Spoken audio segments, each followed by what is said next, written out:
Hello students. Now today we start our lesson number 6, the righteous king. Now here is one of the Jataka tales. These tales are about the Bodhisattva, the Buddha in his previous life. In this lesson we learn about the previous life of Buddha. So today I read this lesson. When King Brahmadatta was ruling the kingdom of Varanasi, the Bodhisattva was born as his only son, and he was named Brahmadatta after his father. After his father's death, he became the king and ruled the kingdom with righteousness and justice. He gave his judgment without fear or favor, love or hatred. The people were happy. They gave up falsehood and settled their disputes without violence. And when this happened, the work in the courts grew less. On many days the judges sat all day long in the court, and yet no one came for justice. All around him, the young king heard men praising his virtues, but this only made him think, why do people see only my virtues? Surely I cannot be without faults. From now on, I shall ask men to tell me only my faults. When I find what is wrong in me, I shall put that away and practice only virtue.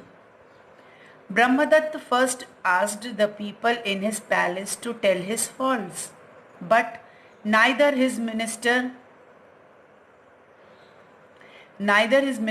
nor any of his courtiers could find any faults in him. Then he turned to the people outside the palace, but found no one in the whole city who saw any faults in him.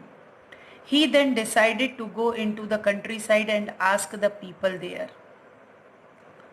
One day, he mounted his chariot and taking only his charioteer with him, left the city in disguise.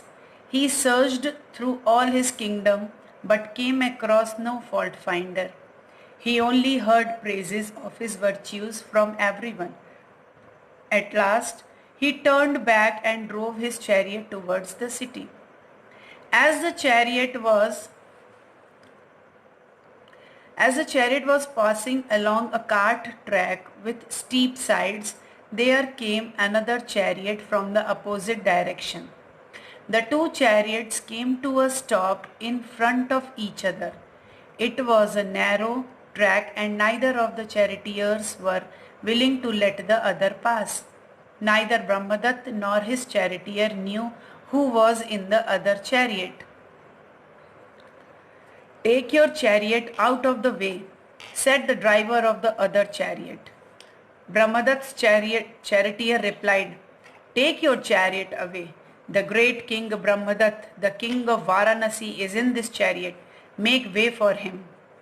The other charioteer replied, "In my chariot I have the lord of the kingdom of Kaushal, the great king Mallika.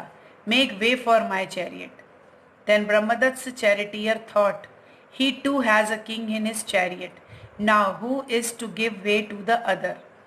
He considered for a moment and then said to himself, "I will find out how old the king of Kausal is.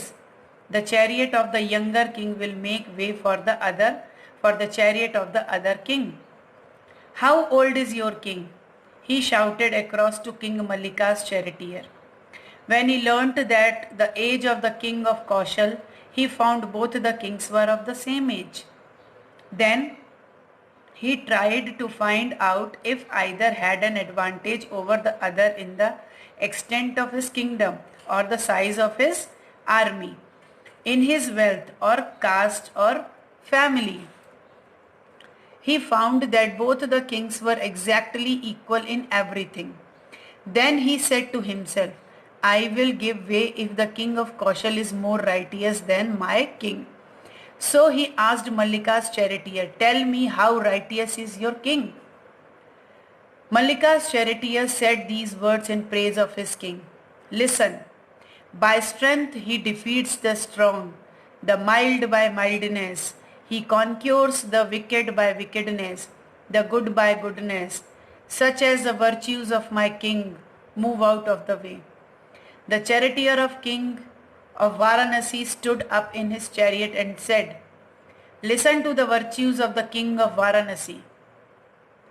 By calmness he conquers anger, and the wicked he conquers by mercy. The selfish he conquers by love, and by truth the speaker of falsehood. Such is the nature of my king, move out of the way. When Mallika heard these words, he stepped down from his chariot, and so did his charioteer. They moved their chariot and made way for the king of Varanasi. So students, this is the reading of our lesson number 6, the righteous king. So your homework is you have to practice of its reading.